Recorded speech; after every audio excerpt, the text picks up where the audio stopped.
आज का पहला प्रश्न है कि निम्नलिखित में से रूस का सबसे बड़ा कोयला उत्पादक केंद्र कौन सा है। ऑप्शन है Pechora basin, Kuznetsk basin, Irkutsk basin या तुंग्स्का कोयला बेसिन। तो जो इसका सही जो आंसर है वो आपका है B option, कुज्नेटस्क basin. Kuznetsk basin जो है यह रूस का सबसे बड़ा कोयला उत्पादक क्षेत्र है, कोयला उत्पादक केंद्र है। ठीक है, कोयला का सबसे बड़ा उत्पादक केंद्र कुज्नेटस्क है। यह बेसिन जो है साइबेरिया में, यह बेसिन जो है वो साइबेरिया में एक नदी है टॉम। ठीक है, साइबेरिया में टॉम नदी में के बेसिन में स्थित है। और यहाँ कोयला यह जो क्षेत्र है वो 26,700 वर्ग किलोमीटर क्षेत्र में फैला हुआ है और 18,000 मीटर की गहराई तक पहुंचते हैं, 1800 मीटर की गहराई तक। अगला प्रश्न है, निम्नलिखित में से कौन सा कथन सत्य है कि लेब्राडोर की जलधारा एक ठंडी जलधारा है जो उत्तरी आर्कटिक सागर में बहती है। बेंगुला की जलधारा हिंद महासागर में बहती है। ओयासियो की जलधारा जापान तट पर उष्ण जल लाती है और पश्चिमी ऑस्ट्रेलियन धारा एक शीतल धारा है। तो कौन सा इसमें जो है वो सत्य है। तो इसको सही जो आंसर है वो आपका है डी ऑप्शन, पश्चिमी ऑस्ट्रेलियन धारा एक शीतल धारा है। ठीक है, या शीतल पश्चिमी ऑस्ट्रेलियन धारा जो है वो एक शीतल जलधारा है।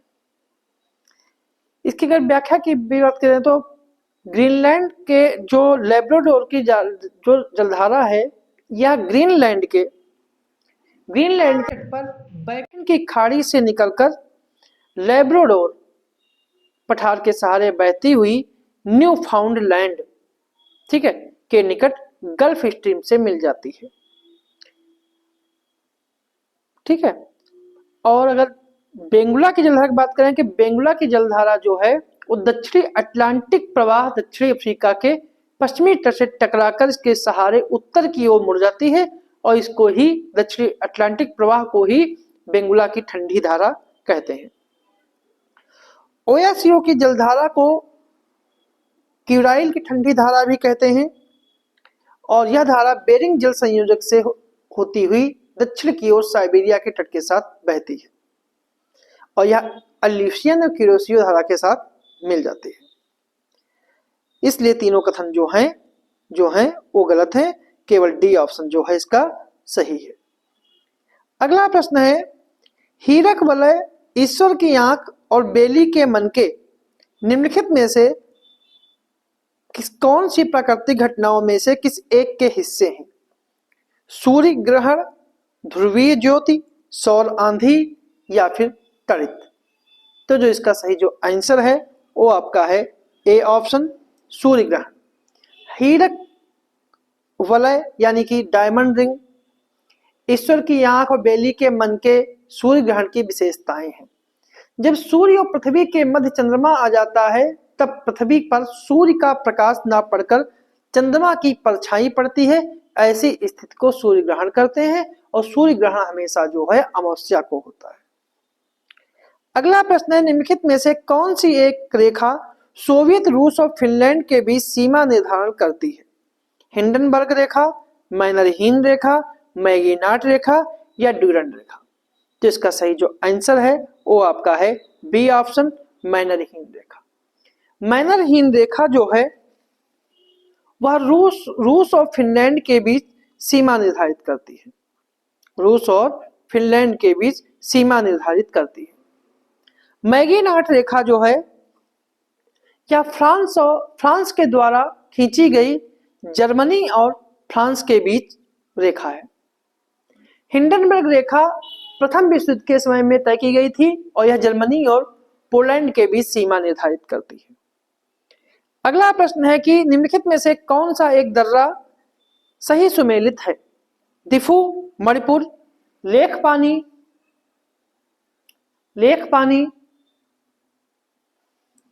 नागालैंड, पांगसाउ सिक्किम, इमिस्ला लद्दाख। तो कौन सा सही है। तो इसका सही जो आंसर है वो आपका है डी ऑप्शन, इमिस्ला। क्योंकि दिफू दर्रा जो है ये आपका अरुणाचल प्रदेश में है। लेक पानी जो है ये भी आपका अरुणाचल प्रदेश में है। पांग साउ जो है ये भी अरुणाचल प्रदेश में ही है। बस इमिसला जो है ये लद्दाख में स्थित है। इसलिए तीनों जो दर्जे हैं वो गलत है। चौथा ऑप्शन जो है वो सही है। अगला प्रश्न है, माउंट मॉर्गन निम्नलिखित में से किस खनिज के लिए प्रसिद्ध है? तांबा, बॉक्साइट, माउंट मॉर्गन।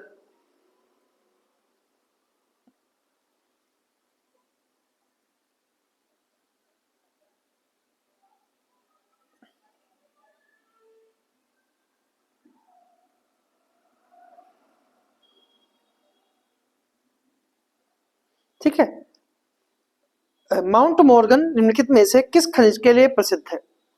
ऑप्शन है तांबा, बॉक्साइट, अभ्रक या फिर लोहा। तो इसका कौन सा सही है? तो इसका सही आंसर जो है वो आपका है तांबा। ठीक है, माउंट मॉर्गन तांबे के लिए प्रसिद्ध है। माउंट मॉर्गन और माउंट मॉर्गन के साथ एक और पर्वत है माउंट, उसे कहते हैं माउंट ईसा। माउंट मॉर्गन और माउंट ईसा दोनों ऑस्ट्रेलिया में है और दोनों पर्वत विश्व में तांबा उत्पादन के लिए प्रसिद्ध है। माउंट मॉर्गन सोने के लिए, सोने की धातु के लिए भी प्रसिद्ध है। इसको सोने का पहाड़ भी कहा जाता है। अगला प्रश्न है, 17वीं शताब्दी में भारत में मक्के की कृषि विकास का श्रेय किसको जाता है?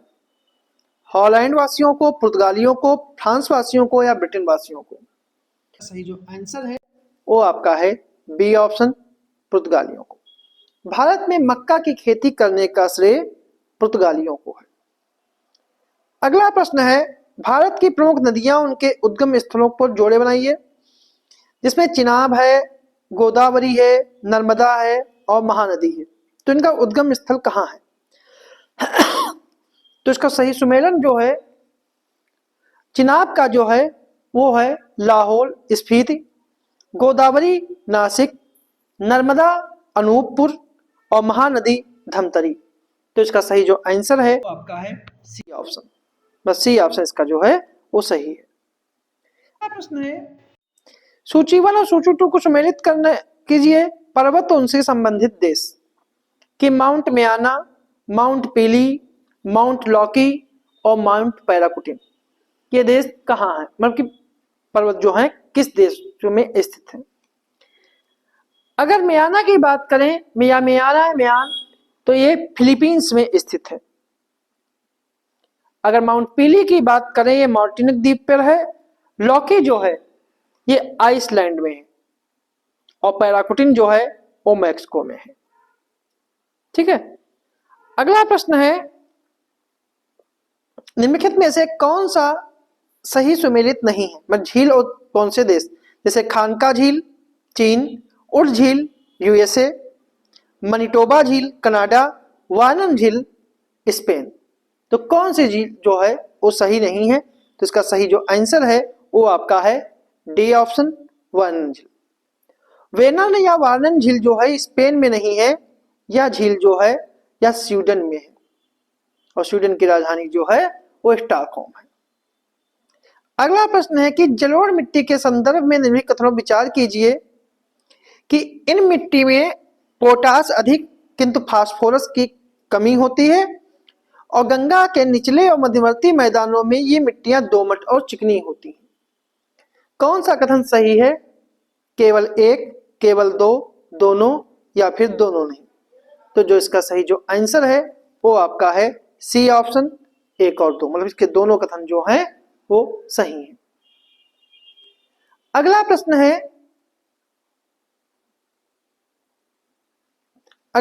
है, कि निम्नलिखित में से किस स्थान पर पिंडार नदी अलकनंदा से दाएं तट पर मिलती है, बाएं तट पर मिलती है? कर्णप्रयाग, रुद्रप्रयाग, विष्णुप्रयाग या फिर नंदप्रयाग? तो जिसका सही जो आंसर है वो आपका है ए ऑप्शन, कर्णप्रयाग। पिंडार नदी कर्णप्रयाग में अलकनंदा से बाएं तट पर मिलती है, जबकि मंदाकिनी नदी जो है रुद्रप्रयाग के निकट अलकनंदा से दाहिने तट पर मिलती है, दाहिने तट पर मिलती है। अगला प्रश्न है, निम्नलिखित कथनों पर विचार कीजिए कि वार्षिक तापमान 25 सेंटीग्रेड से 27 सेंटीग्रेड, औसत आर्द्रता 75% से अधिक और ये वर्ष भर हरे भरे दिखाई देते हैं। तो कौन से ये जो प्रकार विशेषताएं हैं वो किस प्रकार की वनस्पति का प्रतिनिधित्व करती हैं? उष्णकटिबंधीय नर्म सदापर्णी, उष्णकटिबंधीय अर्ध सदापर्णी, उष्णकटिबंधीय आर्द्र पर्णपाती या उष्णकटिबंधीय शुष्क सदापर्णी। तो जिसका सही जो आंसर है वो आपका है ए ऑप्शन, उष्णकटिबंधीय नम सदापर्णी। अगला प्रश्न है, नीचे दिए गए कथन और कारक हैं। कथन है कि शरद ऋतु में दक्षिण पश्चिमी मानसून कमजोर पड़ने लगता है और सितंबर के अंत में सूर्य के दक्षिणायन होने की स्थिति में गंगा के मैदान पर स्थित निम्न वायुदाब की द्रोणी भी दक्षिण की ओर खिसकना प्रारंभ कर देती है। तो कौन सा कथन जो है वो सही है? ठीक है, तो इसका कथन जो है वो ए ऑप्शन सही है। इसके दोनों कथन सही हैं और एक ए आर जो है एक ही सही व्याख्या करता है। अगला प्रश्न है, निम्नलिखित में से कौन सा बंदरगाह सही सुमेलित नहीं है? बंदरगाह और उनके देश से संबंधित प्रश्न है। गाइल बंदरगाह ऑस्ट्रेलिया, जॉर्ज टाउन यूके, कंस्टांटा बंदरगाह रोमानिया और पिराइसा बंदरगाह स्पेन। तो कौन सा जो है सही सुमेलित नहीं है? तो इसका सही जो आंसर है वो आपका है डी ऑप्शन, पिराइसा बंदरगाह स्पेन। यह बंदरगाह जो स्पेन में नहीं है, यह बंदरगाह जो है ये यूनान में है। बाकी जो है वो सभी सही सुमेलित है। अगला प्रश्न है, निम्नलिखित स्थानीय पवनों में से कौन एक सुमेलित नहीं है? जोंडा दक्षिण न्यूजीलैंड, सामल उत्तरी कजाकिस्तान, सोलेनो पूर्वी स्पेन और लेस्ट अल्जीरिया। तो इसका सही जो आंसर है कौन सा एक सही सुमेलित है? तो इसका सही आंसर जो है वो सी ऑप्शन है, सेलेनो जो है वो पूर्वी स्पेन में बहती है। जोंडा जो है वो न्यूजीलैंड में नहीं बहती है। जोंडा जो है वो दक्षिण अमेरिका के एंडीज के पर्वतमाला के मैदानी भागों में, जिसमें अर्जेंटीना शामिल है, वहां बहती है। सामल जो है वो कजाकिस्तान में नहीं बहती है। सामल जो है इराक में बहती है और या फिर फारस की खाड़ी से में बहती है। लेस्ट जो है वो अल्जीरिया में नहीं बहती है या मडीरा और मोरक्को में बहती है। अगला प्रश्न है कि वायुमंडल की संरचना में निम्नलिखित में से कौन एक दीर्घ तरंग दैर्घ्य अथवा निम्न आवर्त की रेडियो तरंगों को परावर्तित करती है? समताप मंडल, मध्य मंडल, आयन मंडल या फिर वायुमंडल। जिसका सही जो आंसर है वो आपका है सी ऑप्शन, आयन मंडल। आयन मंडल की ऊंचाई 80 से 640 किलोमीटर के बीच होती है, जिसमें विद्युत आवेशित कणों की अधिकता होती है। इसमें ऊंचाई के साथ तापमान होती है। वायुमंडल की इसी परत से विभिन्न आवृत्ति की रेडियो तरंगें परावर्तित होती हैं और आयन मंडल जो है वो कई लेयर में बटा हुआ होता है, जिसमें डी लेयर है, ई लेयर है, एफ लेयर है और जी लेयर है। अगला प्रश्न है, निम्नलिखित में से कौन सी सहायक नदी और मुख्य नदी का सही सुमेलन नहीं है? पापासनी नदी पेन्नार, वर्धा नदी तुंगभद्रा, पंचगंगा नदी कृष्णा, वाराह नदी गोदावरी। तो कौन सा सही सुमेलित नहीं है? इसका सही जो आंसर है वो आपका है डी ऑप्शन, वाराह नदी। वाराह नदी गोदावरी की सहायक नदी नहीं है। वाराह जो है वो वैगाई या वैगाई की सहायक नदी है। अगला प्रश्न है, भारतीय प्रायद्वीपीय क्षेत्र के संबंध में कौन सा कथन जो है वो सत्य है?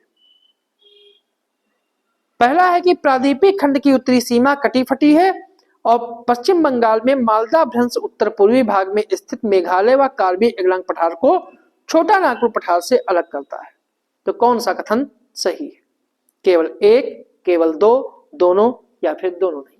जो इसका सही आंसर है वो आपका है सी ऑप्शन, इसके दोनों कथन जो हैं वो सही है। अगला प्रश्न है, उत्तर प्रदेश के संदर्भ में सत्य कथन चुने। कि उत्तर प्रदेश के कुल भौगोलिक क्षेत्रफल का मात्र 9.23% ही वन है और उत्तर प्रदेश में सबसे कम वन क्षेत्र का प्रतिशत वाला जिला मैनपुरी है। तो कौन सा कथन जो है सही है? केवल एक, केवल दो, दोनों या फिर दोनों नहीं? इसका सही जो आंसर है वो आपका है ए ऑप्शन, केवल एक। पहला सही है, दूसरा गलत है, क्योंकि न्यूनतम वन क्षेत्रफल वाले जिले भदोही, मऊ और मैनपुरी है। मतलब उत्तर प्रदेश में सबसे कम वन क्षेत्र प्रतिशत वाला जिला जो है वो भदोही है। अगला प्रश्न है कि निम्नलिखित में से कौन सा एक गैर पारंपरिक ऊर्जा का उदाहरण नहीं है? सौर ऊर्जा, जैव ऊर्जा, ज्वारीय ऊर्जा या फिर तापीय ऊर्जा? तो जो इसका सही जो आंसर है वो आपका है डी ऑप्शन, तापीय ऊर्जा। गैर पारंपरिक ऊर्जा स्रोतों को नवीनीकरणीय ऊर्जा स्रोत माना जाता है, जिसमें सौर ऊर्जा, जैव ऊर्जा, ज्वारीय ऊर्जा और पवन ऊर्जा आते हैं। इसमें तापीय ऊर्जा नहीं आती है। तो ये थे हमारे आज के कुछ प्रश्न।